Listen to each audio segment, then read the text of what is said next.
أعوذ بالله من الشيطان الرجيم. بسم الله الرحمن الرحيم. ربما يود الذين كفروا لو كانوا مسلمين ذرهم يأكلوا ويتمتعوا ويلههم الأمل فسوف يعلمون. وما أهلكنا من قرية إلا ولها كتاب معلوم ما تسبق من أمة أجلها وما يستأخرون.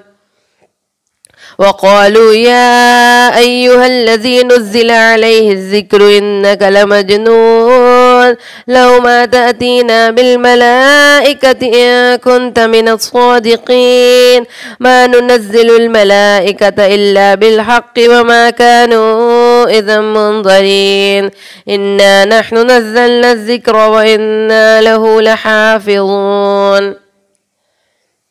ولقد أرسلنا من قبلك في شيع الأولين وما يأتيهم من رسول إلا كانوا به يستهزئون كذلك نسلكه في قلوب المجرمين لا يؤمنون به وقد خلت سنة الأولين ولو فتحنا عليهم بابا من السماء فظلوا فيه يعرجون لقالوا إنما سكرت أبصارنا بل نحن قوم مسحورون. ولقد جعلنا في السماء بروجا وزيناها للناظرين وحفظناها من كل شيطان رجيم إلا من استرق السمع فأتبعه شهاب مبين. والأرض مددناها وألقينا فيها رواسي وأنبتنا فيها من كل شيء موزون وجعلنا لكم فيها معايش ومن لستم له برازقين وإن من شيء إلا عندنا خزائنه وما ننزله إلا بقدر معلوم. وأرسلنا الرياح لواقح فأنزلنا من السماء ماء فاسقيناكموه وما أنتم له بخازنين وإنا لنحن نحيي ونميت ونحن الوارثون.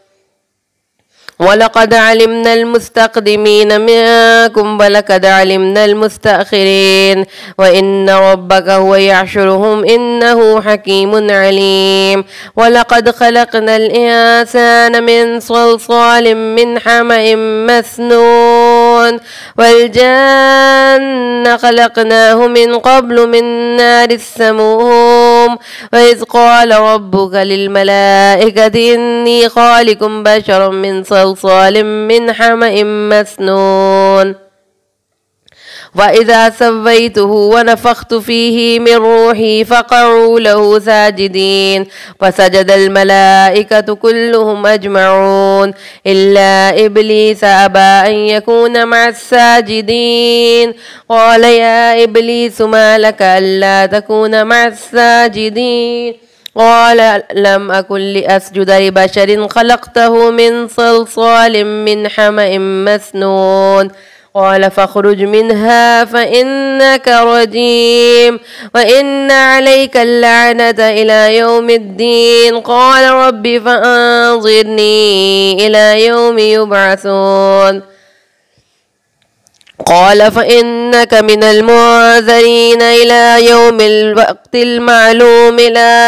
الوقت المعلوم قال رب بما أغويتني لأزينن لهم في الأرض ولأغوينهم أجمعين إلا عبادك منهم المخلصين قال هذا صراط علي مستقيم إن عبادي ليس لك عليهم سلطان إلا من اتبعك من الغاوين وإن جهنم لموعدهم أجمعين لها 7 أبواب لكل باب منهم جزء مقسوم إن المتقين في جنات وعيون ادخلوها بسلام آمنين ونزعنا ما في صدورهم من غل إخوانا على سرر متقابلين لا يمسهم فيها نصب وما هم منها بمخرجين نبئ عبادي أني أنا الغفور الرحيم وأن عذابي هو العذاب الأليم ونبئهم عن ضيف إبراهيم إذ دخلوا عليه فقالوا سلاما قال إنا منكم وجلون قالوا لا توجل إنا نبشرك بغلام عليم قال أبشرتموني على أن مسني الكبر فبم تبشرون قالوا بشرناك بالحق فلا تكن من القانطين قال ومن يقنط من رحمة ربه إلا الضالون قال فما خطبكم أيها المرسلون قالوا إنا أرسلنا إلى قوم مجرمين إلا آل لوط إنا لمنجوهم أجمعين إلا امرأته قدرنا إنها لمن الغابرين فلما جاء آل لوط المرسلون قال إنكم قوم منكرون قالوا بل جئناك بما كانوا فيه يمترون وأتيناك بالحق وإنا لصادقون فأسر بأهلك بقطع من الليل واتبع أدبارهم ولا يلتفت منكم أحد وامضوا حيث تؤمرون وقضينا إليه ذلك الأمر أن دابر هؤلاء مقطوع مصبحين وجاء أهل المدينة يستبشرون قال إن هؤلاء ضيفي فلا تفضحون واتقوا الله ولا تخزون قالوا أولم ننهك عن العالمين قال هؤلاء بناتي إن كنتم فاعلين لعمرك إنهم لفي سكرتهم يعمهون فأخذتهم الصيحة مشرقين فجعلناها عاليها سافلها وأمطرنا عليهم حجارة من سجيل إن في ذلك لآيات للمتوسمين وإنها لبسبيل مقيم إن في ذلك لآية للمؤمنين وإن كان أصحاب الليكة لظالمين فانتقمنا منهم وإنهما لبإمام مبين ولقد كذب أصحاب الحجر المرسلين وآتيناهم آياتنا فكانوا عنها معرضين وكانوا ينحتون من الجبال بيوتا آمنين فأخذتهم الصيحة مصبحين وما أغنى عنهم ما كانوا يكسبون وما خلقنا السماوات والأرض وما بينهما إلا بالحق وإن الساعة لآتية فاصفح الصفح الجميل إن ربك هو الخلاق العليم ولقد آتيناك 7 من المثاني والقرآن العظيم لا تمدن عينيك إلى ما متعنا به أزواجا منهم ولا تحزن عليهم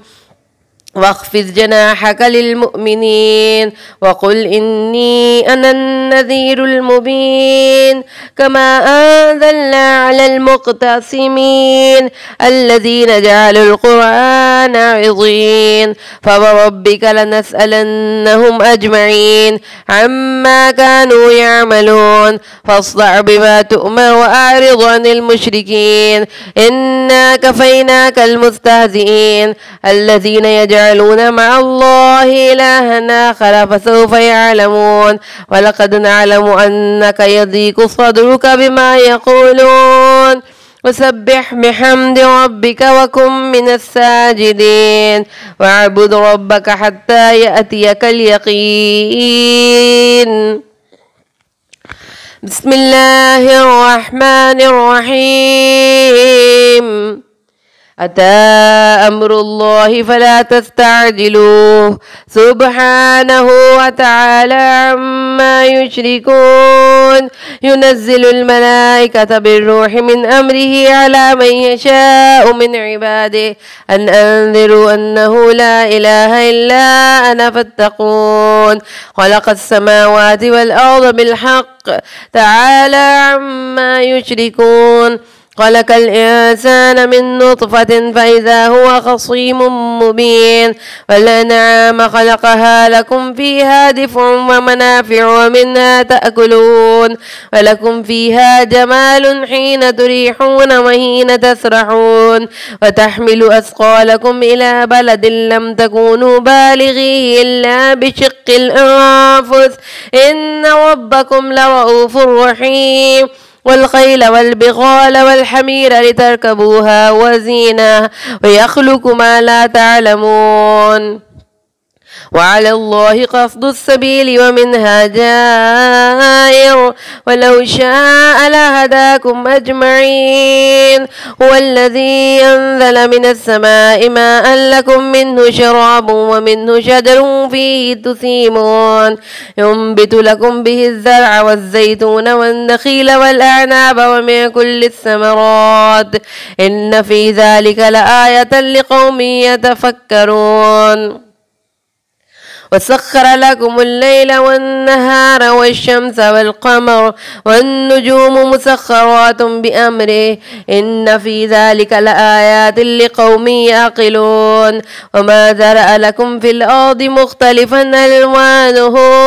إن في ذلك لآية لقوم يذكرون وهو الذي سخر البحر لتأكلوا منه لحما طريا وتستخرجوا منه حلية تلبسونها وترى الفلك مواخر فيه ولتبتغوا من فضله ولعلكم تشكرون وألقى في الأرض رواسي أن تميد بكم وأنهارا وسبلا لعلكم تهتدون وعلامات وبالنجم هم يهتدون أفمن يخلق كمن لا يخلق أفلا تذكرون وإن تعدوا نعمة الله لا تحصوها إن الله لغفور رحيم والله يعلم ما تسرون وما تعلنون والذين يدعون من دون الله لا يخلقون شيئا وهم يخلقون أنبات غير أحياء وما يشعرون أيان يبعثون إلهكم إله واحد والذين لا يؤمنون بالآخرة قلوبهم منكرة وهم مستكبرون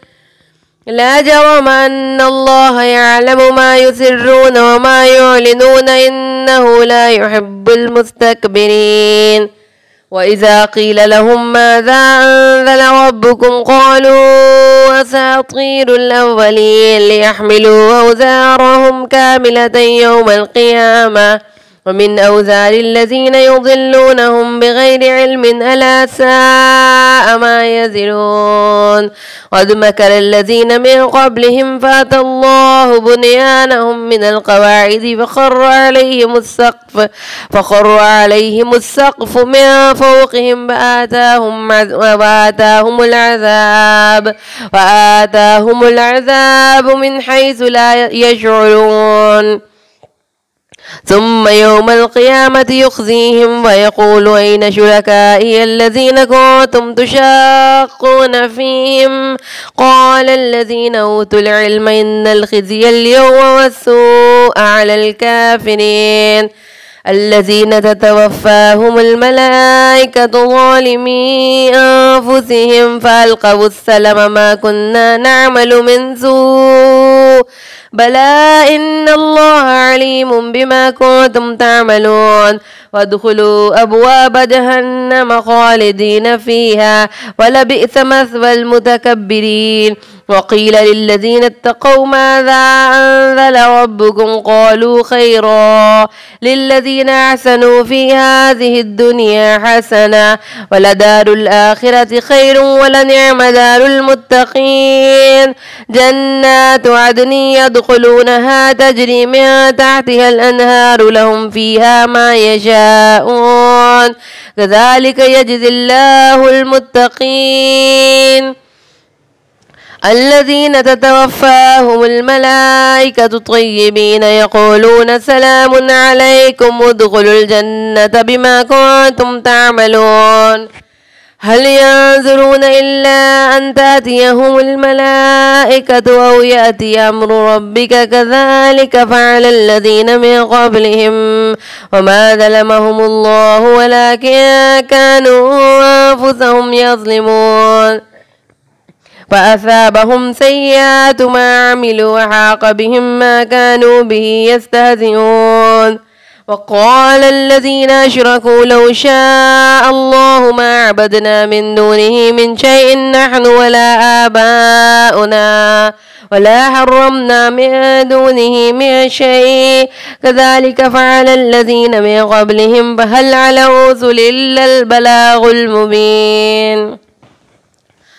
ولقد بعثنا في كل أمة رسولا أن يعبدوا الله واجتنبوا الطاغوت فمنهم من هدى الله ومنهم من حقت عليهم الضلالة فسيروا في الأرض فانظروا كيف كان عاقبة المكذبين إن تحرص على هداهم فإن الله لا يهدي من يضل وما لهم من ناصرين وأقسموا بالله جهد أيمانهم لا يبعث الله من يموت بلى وعدا عليه حقا ولكن أكثر الناس لا يعلمون ليبين لهم الذي يختلفون فيه وليعلم الذين كفروا أنهم كانوا كاذبين إنما قولنا لشيء إذا أردناه أن نقول له كن فيكون والذين هاجروا في الله من بعد ما ظلموا لنبوئنهم في الدنيا حسنة ولأجر الآخرة أكبر لو كانوا يعلمون الذين صبروا وعلى ربهم يتوكلون وما أرسلنا من قبلك إلا رجالا نوحي إليهم فاسألوا أهل الذكر إن كنتم لا تعلمون بالبينات والزبر وأنزلنا إليك الذكر لتبين للناس ما نزل إليهم ولعلهم يتفكرون أفأمن الذين مكروا السيئات أن يخسف الله بهم الأرض أو يأتيهم العذاب من حيث لا يشعرون أو يأخذهم في تقلبهم فما هم بمعجزين أو يأخذهم على تخوف فإن ربكم لرؤوف رحيم أولم يروا إلى ما خلق الله من شيء يتفيأ ظلاله عن اليمين والشمائل سجدا لله وهم داخرون ولله يسجد ما في السماوات وما في الأرض من دابة والملائكة وهم لا يستكبرون يخافون ربهم من فوقهم ويفعلون ما يؤمرون وقال الله لا تتخذوا إلهين اثنين إنما هو إله واحد فإياي فارهبون وله ما في السماوات والأرض وله الدين واصبا فغير الله تتقون وما بكم من نعمة فمن الله ثم إذا مسكم الضر فإليه تجرون ثم إذا كشف الضر عنكم إذا فريق منكم بربهم يشركون ليكفروا بما آتيناهم فتمتعوا فسوف تعلمون ويجعلون لما لا يعلمون نصيبا مما رزقناهم تالله لتسألن عما كنتم تفترون ويجعلون لله البنات سبحانه ولهم ما يشتهون وإذا بشر أحدهم بالأنثى ظل وجهه مسفدا وهو كظيم يتوارى من القوم من سوء ما بشر به أيمسكه على هون أم يدسه في التراب ألا ساء ما يحكمون للذين لا يؤمنون بالآخرة مثل السوء ولله المثل الأعلى وهو العزيز الحكيم ولو يؤاخذ الله الناس بظلمهم ما ترك عليها من دابة ولكن يؤخرهم إلى أجل مسمى وإذا جاء أجلهم لا يستأخرون ساعة ولا يستقدمون ويجعلون لله ما يكرهون وتصف ألسنتهم الكذب أن لهم الحسنى لا جرم أن لهم النار وأنهم مفرطون وتالله لقد أرسلنا إلى أمم من قبلك فزين لهم الشيطان أعمالهم وهو وليهم اليوم ولهم عذاب أليم وما أنزلنا عليك الكتاب إلا لتبين لهم الذي اختلفوا فيه وهدى ورحمة لقوم يؤمنون والله أنزل من السماء ماء فأحيا به الأرض بعد موتها إن في ذلك لآية لقوم يسمعون وإن لكم في الأنعام لعبرة نسقيكم مما في بطونه من بين فرث ودم لبنا خالصا سائغا للشاربين ومن ثمرات النخيل والأعناب تتخذون منه سكرا ورزقا حسنا إن في ذلك لآية لقوم يعقلون وأوحى ربك إلى النحل أن اتخذي من الجبال بيوتا ومن الشجر ومما يعرشون ثم كلي من كل الثمرات فاسلكي سبل ربك ذللا يخرج من بطونها شراب مختلفا ألوانه فيه شفاء للناس إن في ذلك لآية لقوم يتفكرون والله خلقكم ثم يتوفاكم ومنكم من يرد إلى أرذل العمر لكي لا يعلم بعد علم شيئا إن الله عليم قدير والله فضل بعضكم على بعض في الرزق فما الذين فضلوا براد رزقهم على ما ملكت أيمانهم فهم فيه سواء أفبنعمة الله يجحدون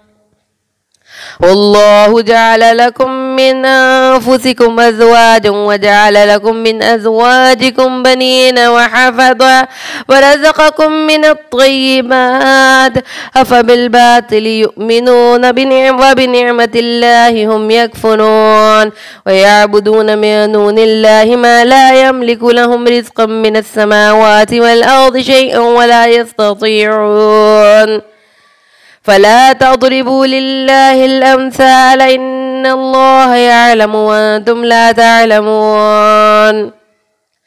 ضرب الله مثلا عبدا مملوكا لا يقدر على شيء ومن رزقناه منا رزقا حسنا وهو ينفق منه سرا وجهرة هل يستوون الحمد لله بل أكثرهم لا يعلمون وضرب الله مثلا رجلين أحدهما أبكم ولا يقدر على شيء وهو كل على مولاه أينما يوجهه لا يأتي بخير هل يستوي هو ومن يأمر بالعدل وهو على صراط مستقيم ولله غيب السماوات والأرض وما أمر الساعة إلا كلمح البصر أو هو أقرب إن الله على كل شيء قدير والله أخرجكم من بطون أمهاتكم لا تعلمون شيئا وجعل لكم السمع والأبصار والأفئدة لعلكم تشكرون ألم يروا إلى الطير مسخرات في جو السماء ما يمسكهن إلا الله إن في ذلك لآيات لقوم يؤمنون والله جعل لكم من بيوتكم سكنا وجعل لكم من جلود الأنعام بيوتا تستخفونها يوم ذعنكم ويوم إقامتكم ومن أصوافها وأوبارها وأشعارها أثاثا ومتاعا إلى حين والله جعل لكم مما خلق ظلالا وجعل لكم من الجبال أكنانا وجعل لكم سرابيل تقيكم الحر وسرابيل تقيكم بأسكم كذلك يتم نعمته عليكم لعلكم تسلمون فإن تولوا فإنما عليك البلاغ المبين يعرفون نعمة الله ثم ينكرونها وأكثرهم الكافرون ويوم نبعث من كل أمة شهيدا ثم لا يؤذن للذين كفروا ولا هم يستعتبون وإذا رأى الذين ظلموا العذاب فلا يخفف عنهم ولا هم ينذرون وإذا رأى الذين أشركوا شركاءهم قالوا ربنا هؤلاء شركاؤنا الذين كنا ندعو من دونك فألقوا إليهم القول إنكم لكاذبون وألقوا إلى الله يومئذ السلم وضل عنهم ما كانوا يفترون الذين كفروا وصدوا عن سبيل الله زدناهم عذابا فوق العذاب بما كانوا يفسدون ويوم نبعث في كل أمة شهيدا عليهم من أنفسهم وجئنا بك شهيدا على هؤلاء ونزلنا عليك الكتاب بيانا لكل شيء وهدى ورحمة وبشرى للمسلمين إن الله يأمر بالعدل والإحسان وإيتاء ذي القربى وينهى عن الفحشاء والمنكر والبغي يعظكم لعلكم تذكرون وأوفوا بعهد الله إذا عاهدتم ولا تنقضوا الأيمان بعد توكيدها وقد جعلتم الله عليكم كفيلا إن الله يعلم ما تفعلون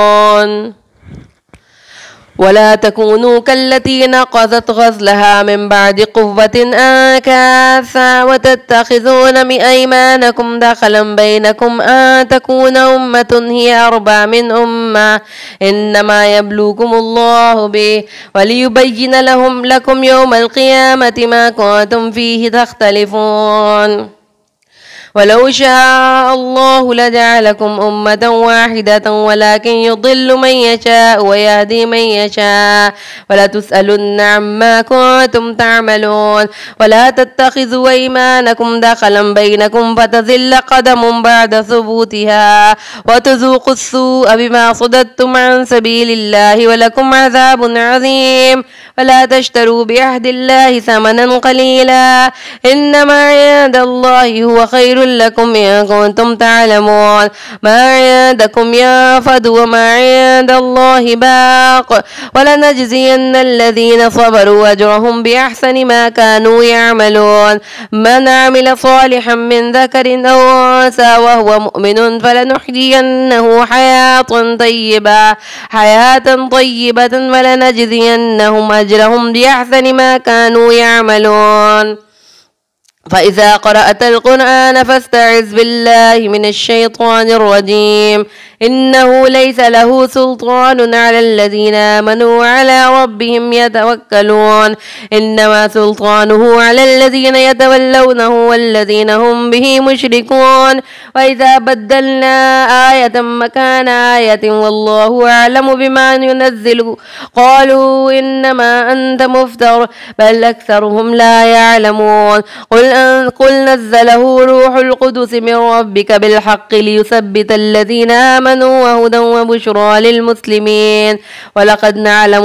أنهم يقولون إنما يعلمه بشر لسان الذي يلحدون إليه أعجمي وهذا لسان عربي مبين إن الذين لا يؤمنون بآيات الله لا يهديهم الله ولهم عذاب أليم